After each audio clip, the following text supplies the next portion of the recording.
আসসালামু আলাইকুম, সবাই কেমন আছেন? আশা করি ভালো আছেন। আমি অনেক ভালো আছি। দেখতে পাচ্ছেন আমার হাতে একটা ফুলের বুকে। এই বুকেটা আপনাদের জন্য 1000 টাকা করে রাখবো। যদি ভালো লাগে আমাদের পেজে সবাই নক দিবেন। অনেক সুন্দর একটা বুকে, আপনাদের পছন্দ হবে। দেখতে পাচ্ছেন এখানে অনেক বড় একটা বুকে আছে। এই বুকেটার দাম 2000 টাকা।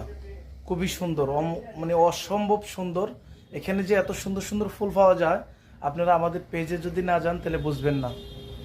অবশ্যই আমাদের পেজে সবাই ঘুরে আসবেন। ভালো ভালো ফুলের বুকে পাবেন আপনাদের প্রিয় মানুষের জন্য। ভালো থাকবেন, সুস্থ থাকবেন। আসসালামু আলাইকুম। আসসালামু আলাইকুম, সবাই কেমন আছেন? আশা করি ভালো আছেন। আমি অনেক ভালো আছি। দেখতে পাচ্ছেন আমার হাতে একটা ফুলের বুকে। এই বুকেটা আপনাদের জন্য 1000 টাকা করে রাখবো। যদি ভালো লাগে আমাদের পেজে সবাই নক দিবেন। অনেক সুন্দর একটা বুকে, আপনাদের পছন্দ হবে। দেখতে পাচ্ছেন এখানে অনেক বড় একটা বুকে আছে। এই